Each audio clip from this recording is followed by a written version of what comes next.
Friend, तो आज हम आपको एक कहानी सुनाएंगे और वो कहानी है रेड राइडिंग हुड का। तो चलिए कहानी शुरू करते हैं।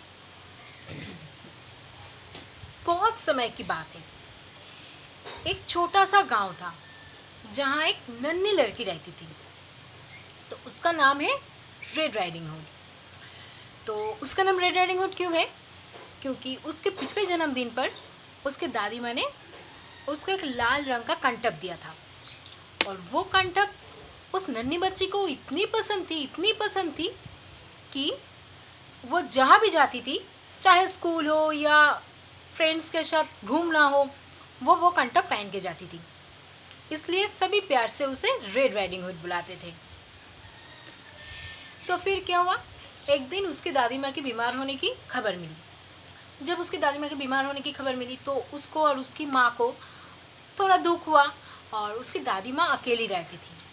तो फिर जब तो उसकी माँ कह रही थी कि तो चलो चिकन सूप और रोटी बनाई और तुम दादी माँ को देख के आओ।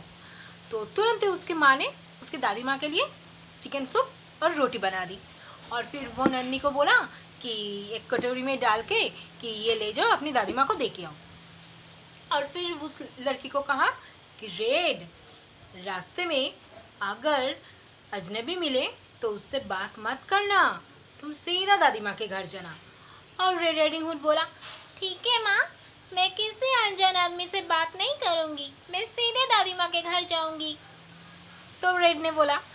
तो फिर वो उसको दे दिया खाना और वो खाना लेके कटोरी में खाना लेके जंगल के रास्ते से गुनगुनाते हुए जा रही थी। जाते वक्त एक पेड़ के नीचे एक भेड़िया सोए हुए थे और उसकी कटोरी में क्या था? Chicken soup. तो चिकन सूप का खुशबू तो बहुत मजेदार है। वो खुशबू सुन के वो भेड़िया जाग गई और आके उसको बोली, आप कैसी हो प्यारी बच्ची? तो रेड राइडिंग हुड ने बोला, आप कौन है? फिर भेड़िया ने बोला, आप क्या आपकी इस टोकरी में से वो जो खुशबूदार खाना है, क्या मुझे थोड़ा चाखने दोगी वो मजेदार खाना? फिर रेड राइडिंग ने कहा, नहीं, ये मैं दादी माँ के लिए ले जा रही हूँ, आप मुझे माफ करना, क्योंकि वो अकेली रहती है, वो बीमार है, इसलिए मैं उसके लिए ले जा रही हूँ। तो फिर उस भेड़िए ने बोला, ठीक है, तुम एक काम करो, उस जंगल के रास्ते के आसपास में जो स्ट्रॉबेरी है वहां से स्ट्रॉबेरी ले जाओ, वो ले जाके तुम अपनी दादी माँ को खिलाओ, क्योंकि उसमें जादुई शक्ति है। और फिर रेड राइडिंग हुड ने क्या किया, जाके वहां से रसीली रसीली स्ट्रॉबेरी चुन रही थी और तभी वो जो भेड़िए था उसने सोचा कि मैं पहले दादी माँ और फिर रेड राइडिंग हुड दोनों को निगल जाऊंगा। फिर उसने क्या किया, दौड़ के दादी माँ के घर चली गई और जब भी दादी माँ के घर चली गई, जाके देखा दादी माँ बिस्तर पे सोए हुए हैं आराम से, क्योंकि उसको बीमार है ना, तो इसलिए वो सोए हुए हैं। फिर उसको बोला, दादी माँ। भेड़िए ने दादी माँ को जगा दिया और फिर दादी माँ ने बोला, तुम कौन हो, तुम यहाँ क्यों आए हो? फिर फिर बोला कि फिर बोला तो चलो ठीक है, दादी माँ को निगल जाता हूँ। फिर दादी माँ को निगल लिया। उसके बाद जब रेड राइडिंग हुड प्यारी से धुन गुनगुनाते हुए दादी माँ के घर आई, आके घर के अंदर घुसी, फिर देखा कि वह दादी माँ लेटे हुए हैं। फिर उसने पूछा, दादी माँ, आपकी आँख इतनी बड़ी बड़ी क्यों है? उसने बोली, ताकि मैं तुम्हें ठीक से देख सकूं मेरी बच्ची। और जब भी बोला, आपके हाथ इतने लंबे लंबे क्यों हैं? फिर बोला, ताकि मैं तुम्हें ठीक से पकड़ सकूं मेरी बच्ची। और बोला, आपके मुंह इतने बड़े क्यों है? तो फिर भेड़िए ने बोला, ताकि ठीक से तुझे निगल जाओ उठ के। तो फिर बच्ची तो फिर बच्ची डर गई और डर के मारे तो वो छुपने लगी, लेकिन तभी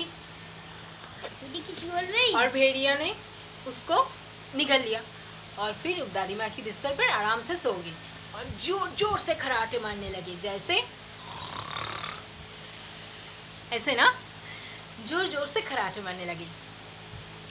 फिर वहां से एक लकड़हार जा रही थी, दादी माँ की घर के पास से गुजर रही थी। उसने वहां से बहुत जोर की खराटे सुनी। सुन के उसको लगा कुछ गड़बड़ है दादी माँ के घर में। फिर उसने जाई घर के अंदर जाके देखा, अरे दादी माँ के बिस्तर पर ये दुष्ट भेड़िया क्या कर रही है। फिर उसने सोचा, और भेड़िए की पेट इतनी घुर घुर क्यों कर रही है, कहीं इसने दादी माँ को तो निगल नहीं लिया। फिर उसने सोचा, चलो इस भेड़िए को एक सबक सिखाया जाए। तो उसने क्या किया, उसने भेड़िए की पेट चीर कर दादी माँ और रेड राइडिंग हुड को निकाल दिया और एक बड़ा सा पत्थर लाके उसकी पेट के अंदर डाल दिया और दादी माँ ने सी कर दी उसकी पेट। और जब वो भेड़िए नींद से उठा तो वो तीनों छुप गए थे। फिर जब वो भेड़िए नींद से उठा, उठ के उसको बहुत प्यास लगी पानी पीने के लिए, वो नदी के पास गए। जब नदी के पास गए तो उसकी पेट में पत्थर था, तो बहुत भारी सा, वो उतना सहन नहीं कर पाए और फिसल के नदी में गिर गए और डूब के मर गए। तो फिर क्या हुआ, रेड राइडिंग हुड कहा कि बाय बाय भेड़िए। तो फिर क्या कहा, तो चलो। और उसने दादी माँ को बोला, दादी माँ मुझे माफ कर दो, मैं कभी किसी अनजान आदमी से बात नहीं करूंगी। और उस लकड़हार को धन्यवाद दिया और तीनों ने मिलके खूब मजे की सारा दिन और बहुत सारी चॉकलेट केक खाई। तो बहुत अच्छा लगा। तो चलो फ्रेंड, कहानी खत्म हुआ। Thank you.